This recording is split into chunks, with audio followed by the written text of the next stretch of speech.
বিসমিল্লাহির রহমানির রহিম। প্রিয় দেশবাসী, শিশু, কিশোর কিশোরী, তরুণ তরুণী, ছাত্রছাত্রী, বয়স্ক, বৃদ্ধ, নারী পুরুষ সবাইকে জানাই আমার সালাম। আসসালামু আলাইকুম। আজ 25শে মার্চ, মানব সভ্যতার ইতিহাসে কলঙ্কিত এক হত্যাযজ্ঞের দিন। 1971 সালের আজকের রাতে পাক হানাদার বাহিনী নিরপরাধ, নিরস্ত্র, ঘুমন্ত বাঙালির উপর নির্মমভাবে গুলি চালিয়ে হাজারো মানুষকে হত্যা করেছিল। 25শে মার্চ থেকেই এদেশের মানুষের সশস্ত্র প্রতিরোধ গড়ে তুলেছিল। 9 মাসের যুদ্ধের মধ্য দিয়ে স্বাধীন হয় বাংলাদেশ।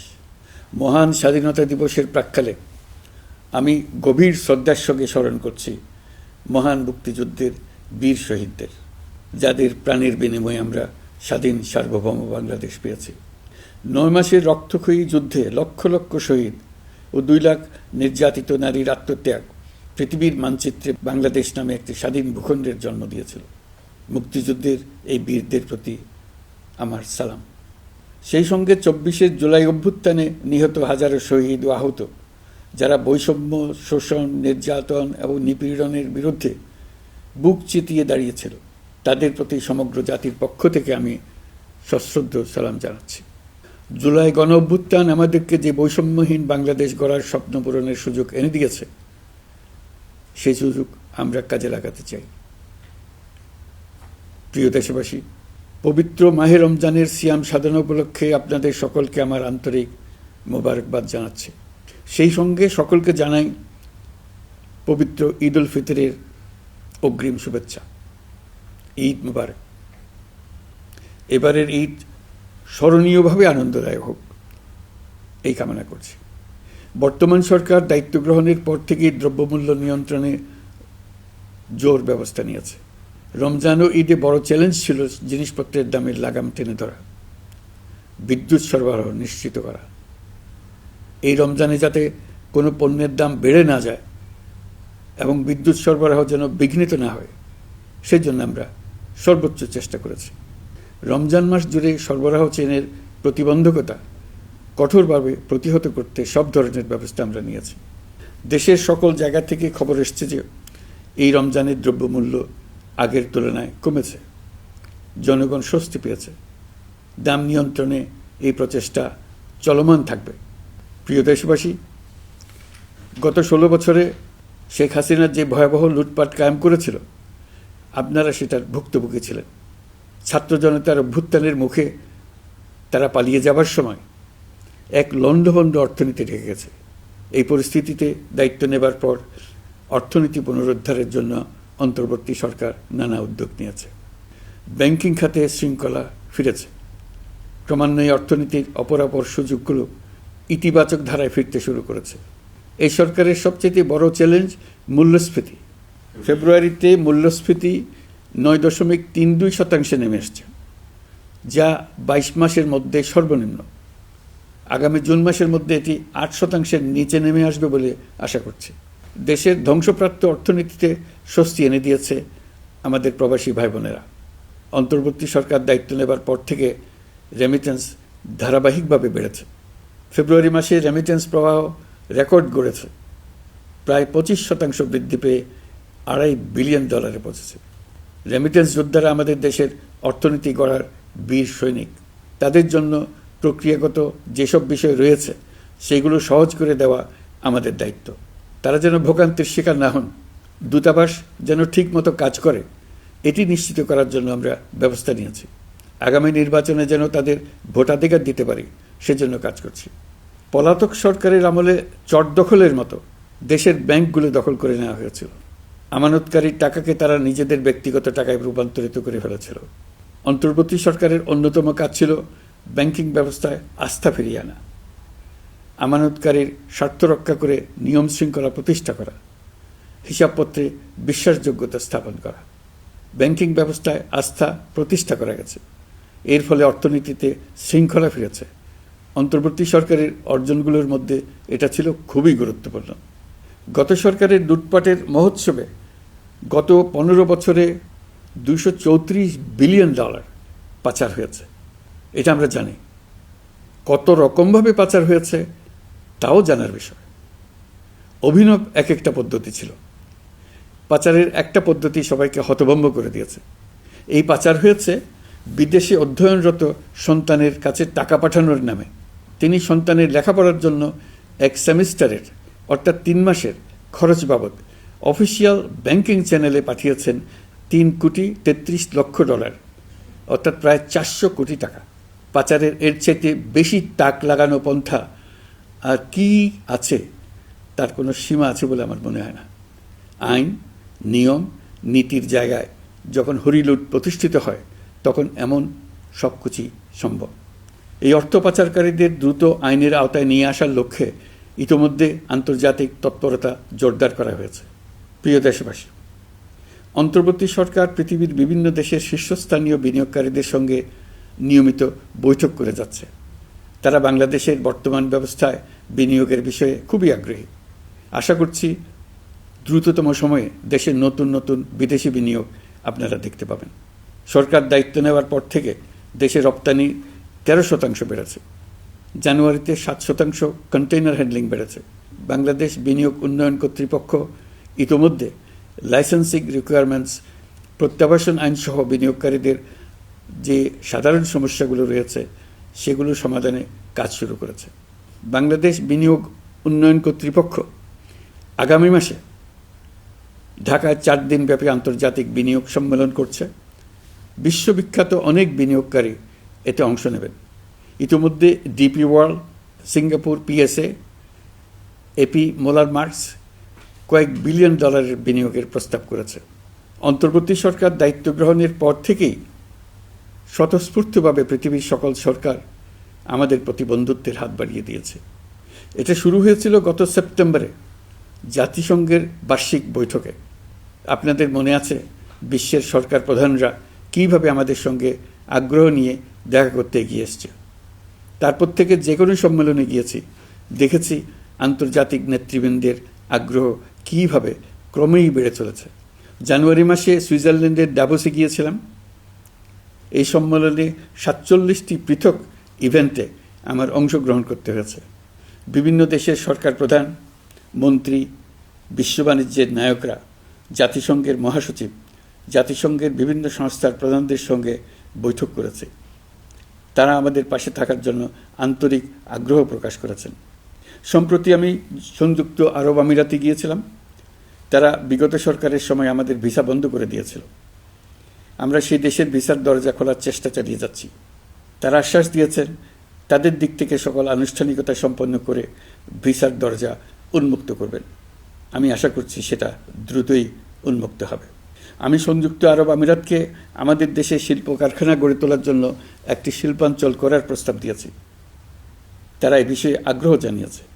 শিল্পাঞ্চলে 2টি কাজ দিয়ে তারা শুরু করবে, এই জন্য কথাবার্তা শুরু হয়েছে।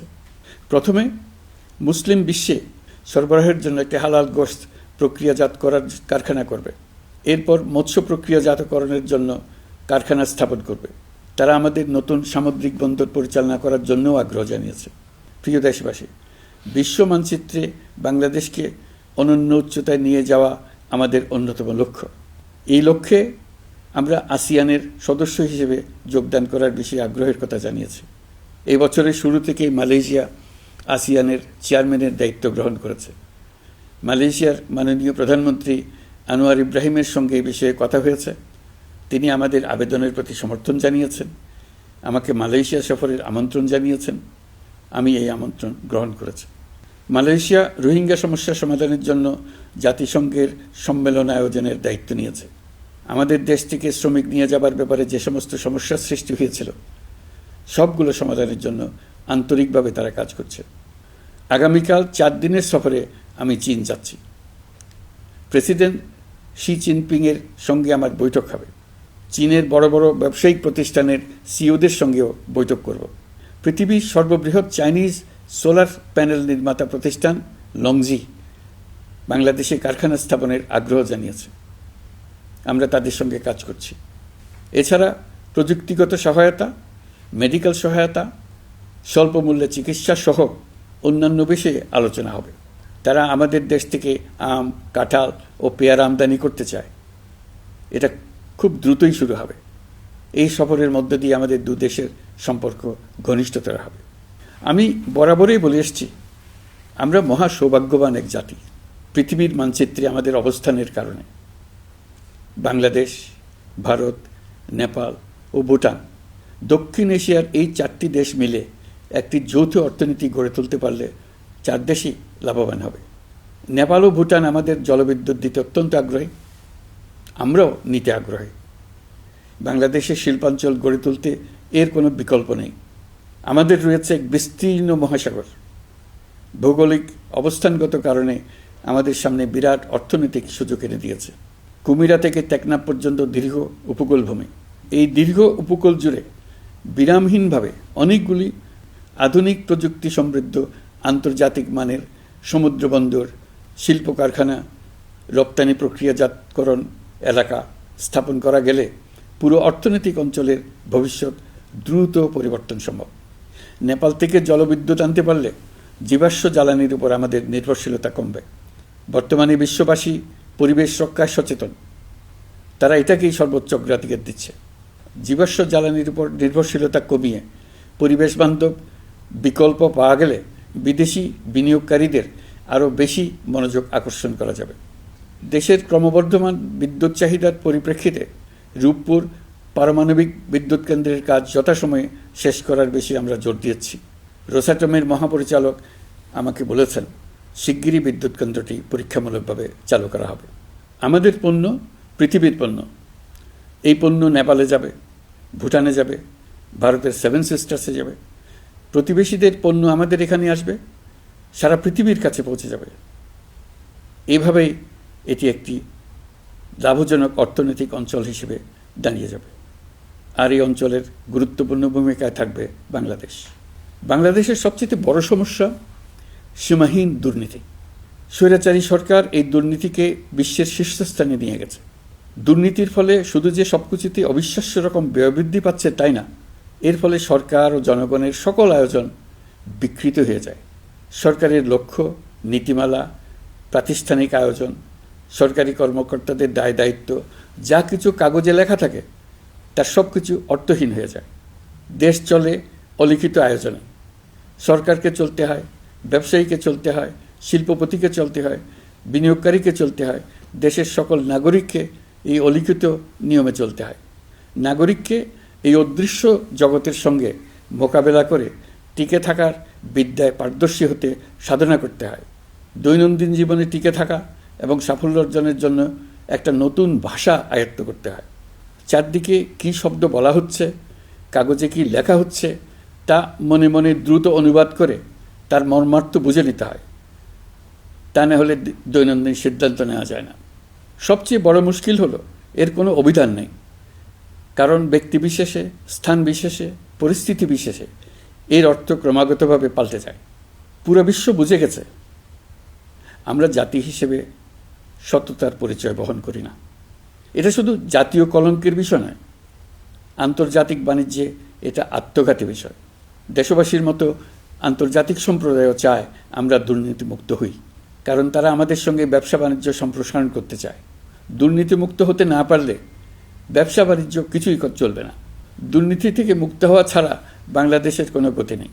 অন্তর্বর্তী সরকার সকল কাজ দুর্নীতিমুক্ত করতে সর্বোচ্চ অগ্রাধিকার দিয়ে যাচ্ছে। এই সরকারের মেয়াদকে দুর্নীতিমুক্ত রাখার চেষ্টার পাশাপাশি আগামী দিনেও দেশের নাগরিককে যেন সরকারের পৃষ্ঠপোষকতা দুষ্পুষ্ট দুর্নীতি থেকে মুক্ত রাখতে পারে সেই ব্যবস্থা নিশ্চিত করতে আমরা প্রতিশ্রুতিবদ্ধ। দুর্নীতি ও হয়রানি রোধে আমরা একটা বিষয়ের উপর গুরুত্ব দিচ্ছি। সরকারের সঙ্গে দৈনন্দিন, মাসিক বা বার্ষিক রুটিন কাজের জন্য যেন কোনো নাগরিককে সশরীরে কোনো সরকারি অফিসে উপস্থিত হতে না হয়। দুর্নীতি প্রতিরোধের অংশ হিসেবে সরকারি সব অফিসে ফাইলিং চালুর সিদ্ধান্ত নেওয়া হয়েছে। ফাইলিং ব্যবস্থা চালু হলে দুর্নীতি কমে আসবে।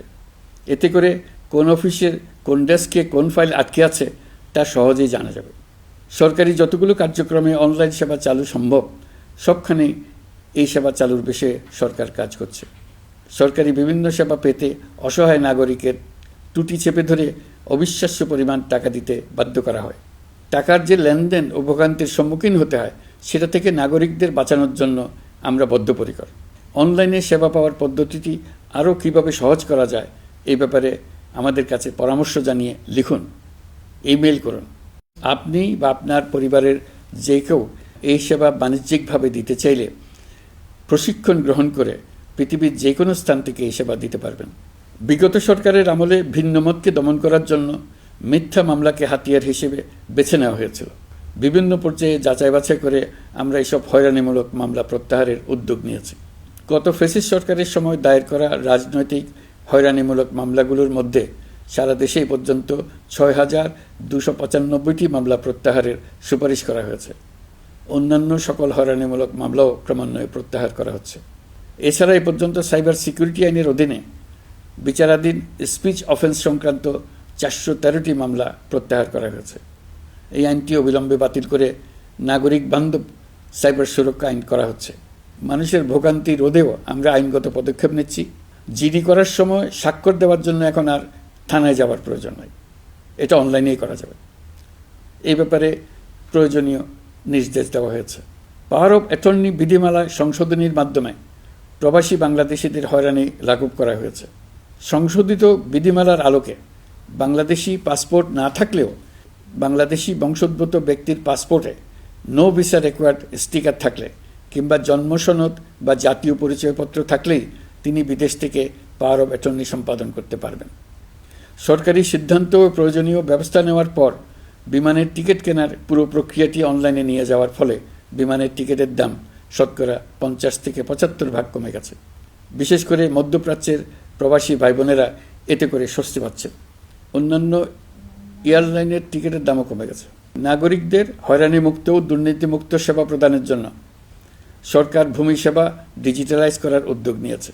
এর অংশ হিসেবে ভূমি মন্ত্রণালয় অনলাইনে ঘরে বসেই জমির খাজনা প্রদান, নামজারি, জমা খারিজ, খতিয়ান বা পর্চা সার্টিফাইড কপি, মৌজা ম্যাপ বা নকশা প্রদানের কার্যক্রম শুরু করেছে।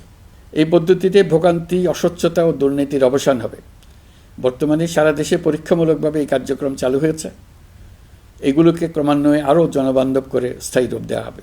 এর লক্ষ্য হবে ক্রমাগতভাবে এই সকল দায়িত্ব সরকারের হাত থেকে নিয়ে সেবাদানকারী ব্যক্তি বা প্রতিষ্ঠানের কাছে ছেড়ে দেওয়া। গ্রামের স্কুল কলেজ পাশ করা ছেলেমেয়েরা, গৃহিণীরা ঘরে বসে সারা দেশে এই সেবা দান করবে এবং অনেকে তাদের কৃতিত্বের জন্য প্রসিদ্ধ হয়ে পড়বে। তারা সারা দেশের গ্রাহকদের সেবা নিজের গ্রাম থেকেই প্রদান করবে। রাজস্ব সংস্কার কমিশনের সুপারিশ অনুসারে জাতীয় রাজস্ব বোর্ড বিলুপ্ত করার সিদ্ধান্ত নেওয়া হয়েছে। এর জায়গায় দুটি পৃথক বিভাগ করা হচ্ছে। একটি হলো নীতি প্রণয়ন বিভাগ বা জাতীয় রাজস্ব নীতি বোর্ড, অন্যটি বাস্তবায়ন বিভাগ বা জাতীয় রাজস্ব সংগ্রহ বিভাগ। এর ফলে সরকারের পছন্দের ব্যক্তিরা হাজার হাজার কোটি টাকার রাজস্ব ফাঁকি দেওয়ার আর সুযোগ পাবে না। আমি আশা করি পরবর্তীতে যারা সরকারে আসবেন তারাও এই নীতি বহাল রাখবেন। এখনকার যুগ হলো প্রযুক্তির যুগ, সৃজনশীলতার যুগ। আমাদের দেশে ১৭ কোটি নারী পুরুষ, তার মধ্যে তরুণরা হলো বিপুলভাবে সংখ্যাগরিষ্ঠ। বাংলাদেশ মানব সম্পদের দিক থেকে ৮ম বৃহত্তম দেশ।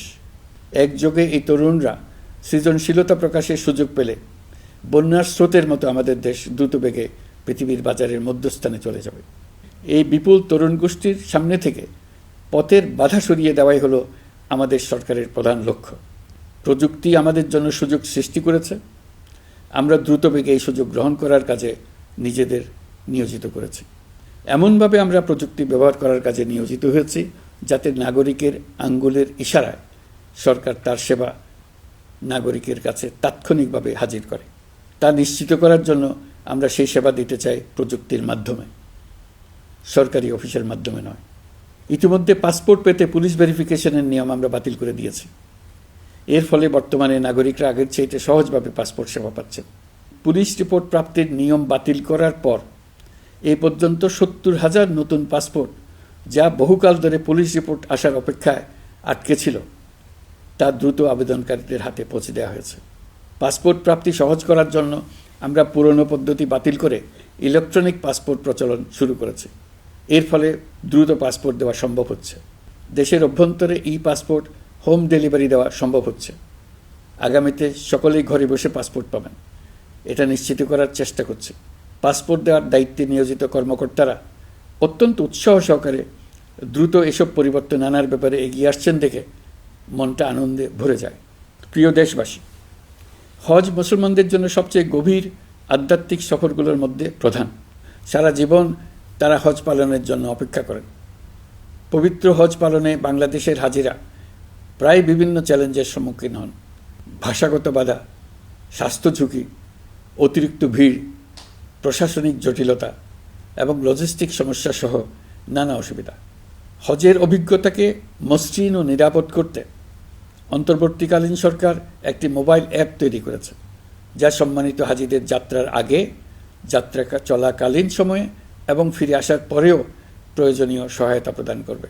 এই অ্যাপটি বাংলা ভাষায় রিয়েল টাইম নির্দেশনা ও সহায়তা প্রদান করবে। সরকার সমর্থিত বিশেষ ডেবিট কার্ডের মাধ্যমে বিদেশের স্থানীয় মুদ্রায় আর্থিক লেনদেন নিশ্চিত করবে। লাগেজ যাতে হারিয়ে না যায় তার জন্য লাগেজ ট্র্যাকিংয়ের ব্যবস্থা থাকবে। মোবাইল ফোনের মাধ্যমে হজযাত্রীরা প্রত্যেক দিন ওই দিনের করণীয় ও যাতায়াতের বিস্তারিত বিবরণ জানতে পারবেন। যেদিন যে দোয়া পড়তে হবে সেটা স্মরণ করিয়ে দেবে। যেসব পবিত্র স্থানে যাবেন সেসবের ছবি সহ ইতিহাস বর্ণনা করবে। হাজিদের মনে কোনো প্রশ্ন জাগলে কল সেন্টারে ফোন করে সেই প্রশ্নের উত্তর পাবেন। শরীর খারাপ লাগলে ডাক্তারের সঙ্গে যোগাযোগ করিয়ে দেবে। সম্মানিত হাজিদের কোনো পরামর্শ থাকলে সেটা পরামর্শ পৃষ্ঠায় লিখে দিতে পারবেন। ভ্রমণের দৈনন্দিন ঝামেলার জন্য হজের মূল লক্ষ্যকে পরাজিত করতে না পারে তার জন্য সকল ব্যবস্থা এতে রাখা থাকবে। প্রিয় দেশবাসী, আপনারা শুনেছেন আমি স্টারলিংকের প্রতিষ্ঠাতা এবং বিশ্বের শীর্ষ ধনকুবের স্পেস এক্স ও টেসলার মালিক এলন মাস্কের সঙ্গে ফোনে আলাপ করে বাংলাদেশে স্টারলিংকের কার্যক্রম শুরু করার আহ্বান জানিয়েছি।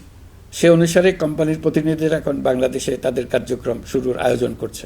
তাদের সঙ্গে 3 মাসের মধ্যে বাণিজ্যিক চুক্তি চূড়ান্ত করার কাজ চলছে। স্টারলিংকের মাধ্যমে স্বল্প মূল্যে উচ্চগতির ইন্টারনেট বাংলাদেশের ডিজিটাল জগতে একটা বিপ্লব আনবে। স্টারলিং সেবা চালু হলে দেশের প্রতিটি গ্রাম, দ্বীপাঞ্চল, দুর্গম পাহাড়ি অঞ্চল অতি উচ্চগতির ইন্টারনেট সেবার আওতায় চলে আসবে। স্টারলিং চালু হলে ভবিষ্যতে কোনো সরকার ইন্টারনেট সেবা বন্ধ করে মানুষকে আর তথ্যবন্দী করার কোনো সুযোগ পাবে না।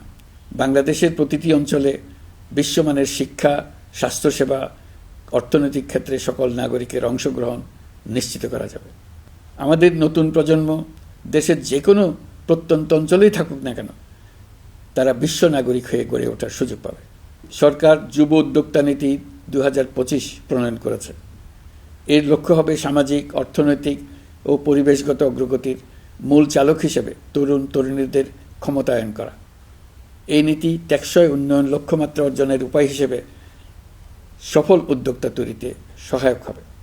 সামাজিক ও অর্থনৈতিক ক্ষেত্রে তরুণ উদ্যোক্তাদের অবদানকে স্বীকৃতি দেওয়া হবে। প্রিয় দেশবাসী, জাতিসংঘের মহাসচিব অ্যান্টনিও গুতেরেস কয়েকদিন আগে বাংলাদেশ সফর করেছেন। তাকে সঙ্গে নিয়ে আমি কক্সবাজারে রোহিঙ্গা ক্যাম্পগুলোতে গিয়েছি। ক্যাম্পে অবস্থানরত 1 লাখ রোহিঙ্গা শিশু, কিশোর, নারী, পুরুষ সবার সঙ্গে একসঙ্গে ইফতার করেছে। আমাদের প্রস্তাবে সম্মতি জানিয়ে আগামী সেপ্টেম্বর মাসে জাতিসংঘের সাধারণ অধিবেশনে রোহিঙ্গা সংকট নিয়ে একটি পৃথক অধিবেশন আয়োজন করার প্রস্তুতি নিচ্ছে। মালয়েশিয়া ও ফিনল্যান্ড যৌথভাবে এই সম্মেলনের আয়োজক হতে এগিয়ে এসছে।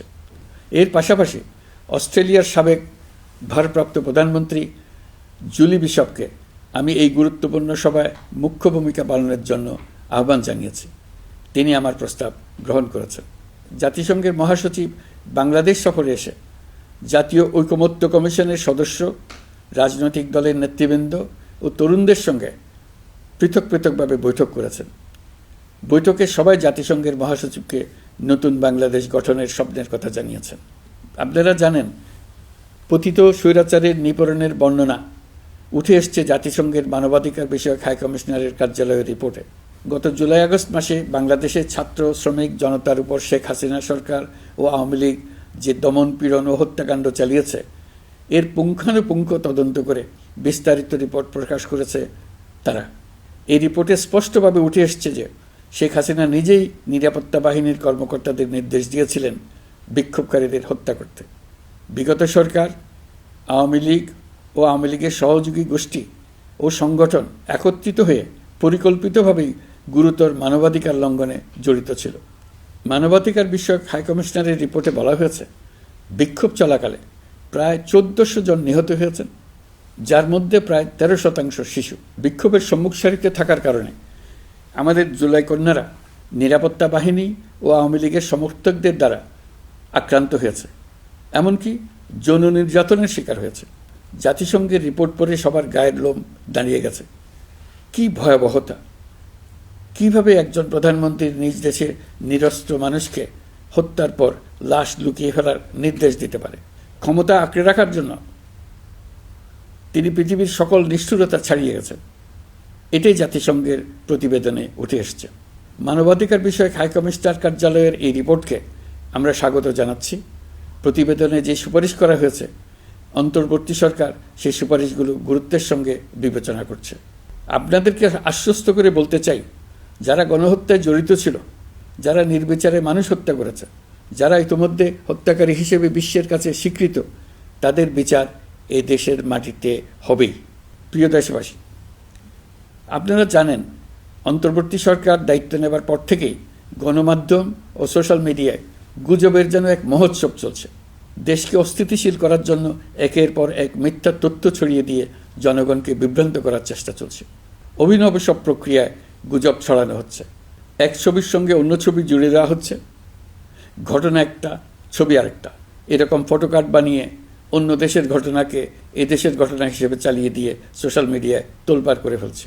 যতই নির্বাচন কাছে আসবে, এর রূপ আরও ভয়ঙ্কর হতে থাকবে। কারা এর পেছনে আছে, কেন আছে, তা আপনাদের সবারই জানা আছে। আমরা এই গুজব ও মিথ্যা তথ্যের প্রচারণা রোধ করতে জাতিসংঘের সহযোগিতা চেয়েছি। জাতিসংঘের মহাসচিব এর মোকাবেলায় আমাদের সহযোগিতা করবেন বলে আশ্বাস দিয়ে গেছেন। দেশবাসীকে আমি স্মরণ করিয়ে দিতে চাই যে, জুলাই অভ্যুত্থানের প্রথম পর্ব সফলভাবে সমাপ্ত হয়েছে। প্রথম পর্বের সমাপ্তির মধ্য দিয়ে অভ্যুত্থানের দ্বিতীয় পর্ব শুরু হলো। সবসময় মনে রাখতে হবে, আমরা কিন্তু যুদ্ধাবস্থায় আছি। গুজব হলো এই জুলাই অভ্যুত্থানের বিরুদ্ধে পরাজিত শক্তির মস্ত বড় হাতিয়ার। গুজব দেখলেই গুজবের সূত্রের সন্ধান করতে থাকবেন, গুজবকে অবহেলা করবেন না। বহু অভিজ্ঞ সমর বিশারদ এই গুজবের পেছনে দিনরাত কাজ করছে। সীমাহীন অর্থ এর পেছনে নিয়োজিত আছে। এর মূল লক্ষ্য জুলাই অভ্যুত্থানকে ব্যর্থ করা। আমরা তাকে ব্যর্থ হতে দেব না। আমাদের সামগ্রিক ঐক্য পলাতক শক্তির গায়ে জ্বালা ধরিয়ে দিচ্ছে। তারা এই ঐক্য ভাঙতে চায়। তাদের অভিনব কৌশল আপনি টেরই পাবেন না। আপনি বুঝতেই পারছেন না কখন তাদের খেলায় আপনি পুতুল হয়ে গেছেন। আমাদের সচেতনতা এবং সামগ্রিক ঐক্য দিয়েই এই গুজবকে রুখতে হবে। পলাতক অপশক্তির ষড়যন্ত্রকে ব্যর্থ করে দিতে হবে। প্রিয় দেশবাসী, আপনারা জানেন, ইতিমধ্যে জাতীয় ঐকমত্য কমিশন তাদের কাজ শুরু করেছে। 6টি সংস্কার কমিশনের 166টি সুপারিশ ও পূর্ণাঙ্গ প্রতিবেদন সহ 38টি রাজনৈতিক দলের কাছে চিঠি দেওয়া হয়েছে। ইতিমধ্যে রাজনৈতিক দলগুলোর সঙ্গে বৈঠক শুরু হয়েছে। দেশের রাজনৈতিক দলগুলো খুবই ইতিবাচকভাবে সংস্কার কাজে সাড়া দিয়েছেন। তাদের মতামত তুলে ধরছেন। কোন রাজনৈতিক দল কোন কোন সংস্কার প্রস্তাবে একমত হয়েছেন, কোনটিতে দ্বিমত হয়েছেন, সেসব তারা জানাচ্ছেন। এটা আমাদের জাতির জন্য অত্যন্ত সুখকর বিষয় যে প্রতিটি রাজনৈতিক দল সংস্কারের পক্ষে মত দিচ্ছেন। ঐকমত্য কমিশনের মাধ্যমে সকল রাজনৈতিক দলের মতামত নেওয়ার কাজ এখন চলমান আছে। কমিশনের লক্ষ্য যে সকল বিষয়ে রাজনৈতিক দলগুলো একমত হবেন সেগুলো চিহ্নিত করা এবং তার একটা তালিকা প্রস্তুত করা। যে সকল দল এতে একমত হয়েছেন তাদের স্বাক্ষর নেওয়া। এই তালিকাটাই হবে জুলাই চার্টার বা জুলাই সনদ। আমাদের দায়িত্ব জাতির সামনে পুরো প্রক্রিয়াটা স্বচ্ছভাবে তুলে ধরা এবং প্রক্রিয়া শেষে নির্বাচনের আয়োজন করা। নির্বাচনের ব্যাপারে আমি আগেও বলেছি, আবারও বলছি, এবছর ডিসেম্বর থেকে আগামী বছরের জুনের মধ্যে নির্বাচন হবে। আমরা চাই আগামী নির্বাচনটি বাংলাদেশের ইতিহাসে সবচেয়ে অবাধ, সুষ্ঠু ও গ্রহণযোগ্য নির্বাচন হবে। এই জন্য নির্বাচন কমিশন সব ধরনের প্রস্তুতি নিতে শুরু করেছে। রাজনৈতিক দলগুলো ব্যাপক উৎসাহ উদ্দীপনায় নির্বাচনের জন্য তৈরি হতে শুরু করবে বলে আশা করছি। প্রিয় নাগরিকবৃন্দ, আমাদের দেশের নারীরা দীর্ঘ আন্দোলনের মাধ্যমে বহু বছর ধরে অনেক বাধা পেরিয়ে একটু একটু করে সামনে এগিয়ে যাচ্ছে। স্বাধীনতার 54 বছর পরেও এদেশের নারীরা অর্থনৈতিক, রাজনৈতিক, সামাজিক বৈষম্যের শিকার। বাংলাদেশের ইতিহাসে এখন পর্যন্ত যত আন্দোলন সংগ্রাম হয়েছে তার মধ্যে জুলাই গণ অভ্যুত্থানে নারীদের অংশগ্রহণ ছিল সবচেয়ে বেশি। গণ অভ্যুত্থানে নারীরা দুঃসাহসিক ভূমিকা রেখেছে। পুরনোকে দূরে ঠেলে দিয়ে নতুনের ভিত্তি স্থাপনের প্রতিজ্ঞা নিয়েছে। তারা ব্যাপক সংস্কারের কথা বলেছে। সর্বত্র নারীদের ভূমিকা আরও জোরালো করার কথা বলেছে। আমি মনে করি জুলাই গণ অভ্যুত্থান বাংলাদেশের প্রেক্ষিত বদলে দিয়েছে। জুলাইয়ের পর নারীদের অবস্থান ইতিবাচকভাবে পরিবর্তন হবে, সেটাই আমরা চাই। আমরা বাংলাদেশ নিয়ে নতুন করে ভাবতে চাই, আর এই নতুন ভাবনায় নারীদের অবস্থান উচ্চতম পর্যায়ে অগ্রাধিকার পাক, সেটাই আমরা চাই। পরিবারের সকল সদস্য, পাড়া প্রতিবেশী, ধর্মীয় প্রতিষ্ঠান, স্কুল, আপনারা আপনাদের নিজ নিজ অবস্থান থেকে ছেলে শিশু ও মেয়ে শিশুর মধ্যে যেন কোনো বৈষম্য সৃষ্টি না হয় তা নিশ্চিত করুন। আসুন নতুন বাংলাদেশে সবাই মিলে শিশুদের জন্য সুস্থ পরিবেশ নিশ্চিত করি। জুলাই গণ অভ্যুত্থানে অংশ নেওয়া নারীরা তাদের অধিকার প্রতিষ্ঠার ব্যাপারে দৃঢ় প্রতিজ্ঞ। দেশে বিরাজমান বৈষম্যগুলো চিহ্নিত করে নারীর প্রতি সহিংসতা প্রতিরোধ ও বৈষম্য নিরসনে আমাদের প্রত্যেককে একসঙ্গে কাজ করতে হবে। নারীর প্রতি বিদ্বেষমূলক কথাবার্তা, নারীকে খাটো করে রাখার প্রবৃত্তি যারা ধারণ করে তাদের বিরুদ্ধে সামাজিক আন্দোলন গড়ে তোলা প্রয়োজন। আধুনিক প্রযুক্তি সকল প্রকার বাধা ভেঙে দেওয়ার মহাশক্তি আমাদেরকে দিয়েছে। সেই বাধা যত শক্তই হোক, যত উঁচুই হোক, সকল দূরত্ব গোছানোর জন্য প্রযুক্তিকে অবশ্যই যেন আমরা ব্যবহার করতে আরম্ভ করি। নারীদের সুরক্ষায় পুলিশ হটলাইন নম্বর চালু করেছে। সরকারের পক্ষ থেকে শর্ট কোড চালু করা হচ্ছে। কল টেকার হিসেবে শতভাগ নারী কর্মীদের নিয়োগ দেওয়া হচ্ছে, যেন নির্দ্বিধায় কথা বলা যায়। নারী ও শিশু নির্যাতন দমন আইন সংশোধন হয়েছে। এসব মামলার তদন্ত ও বিচারের সময় কমিয়ে আনা হয়েছে। বিচার বিলম্বে বাধা দূর করা হচ্ছে। ঢাকার পাশাপাশি চট্টগ্রাম ও রাজশাহীতে ডিএনএ ল্যাব স্থাপনের কাজ চলছে। খুব দ্রুতই বিশেষ জুডিশিয়াল সার্ভিস কমিশনের মাধ্যমে নতুন অনেক বিচারক নিয়োগ দেওয়া হচ্ছে। ভিকটিম শিশুরা যাতে দ্রুত বিচার পায় সেজন্য আলাদাভাবে বিশেষ ট্রাইব্যুনাল স্থাপনের বিধান রাখা হয়েছে। দেশের সবার মতো আমি অত্যন্ত আনন্দিত যে এবার নারী ফুটবল টিম দক্ষিণ এশিয়া চ্যাম্পিয়ন হয়েছে। দেশ জুড়ে আয়োজিত তারুণ্যের উৎসব 2025-এ বিভিন্ন অঞ্চল থেকে 27,40,000 মেয়েরা প্রায় 3,000 খেলা ও সাংস্কৃতিক কর্মকাণ্ডে অংশগ্রহণ করেছে। উৎসবে দেশের সুবিধাবঞ্চিত ও সুবিধাপ্রাপ্ত অঞ্চল, প্রান্তিক জনগোষ্ঠী এবং 21টি নৃগোষ্ঠীর তরুণ তরুণী সহ সকলের সার্বজনীন অংশগ্রহণ ছিল। এই উৎসবের অন্যতম লক্ষ্য ছিল তরুণদের মধ্যে ঐক্য গড়ে তোলা, সহযোগিতার নীতি প্রচার এবং তাদেরকে উদ্যোক্তা হিসেবে গড়ে তোলা, যাতে করে তারা আত্মনির্ভর হতে পারে, দেশের সম্পদ হিসেবে গড়ে উঠতে পারে। আমরা তারুণ্যের এই উৎসব সারা বছর জুড়ে উদযাপন করার ঘোষণা দিয়েছি।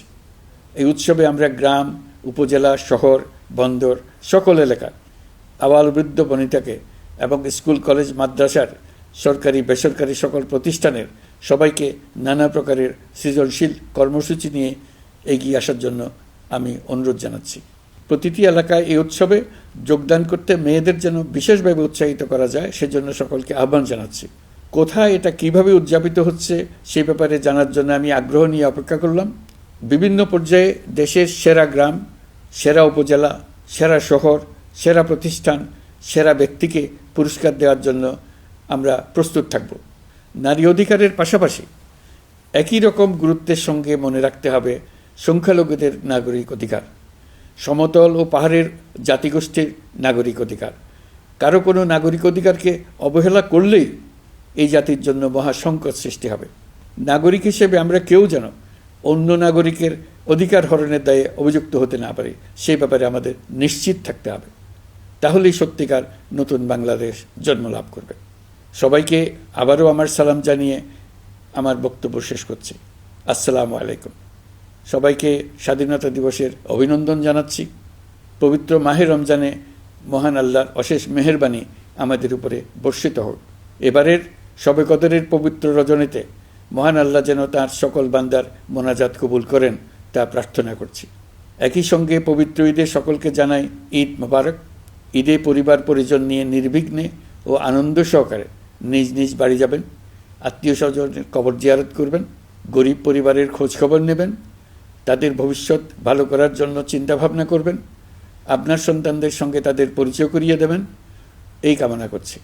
ঈদের জামাতে দলমত নির্বিশেষে সবাই যেন পরাজিত শক্তির সকল প্ররোচনা সত্ত্বেও সুদৃঢ়ভাবে ঐক্যবদ্ধ থাকেন, সেজন্য আল্লাহর কাছে মোনাজাত করবেন, এই আহ্বান জানাচ্ছি। সকলের জীবন সার্থক হোক, আনন্দময় হোক। মহান আল্লাহ আমাদের সহায় হন। আল্লাহ হাফেজ।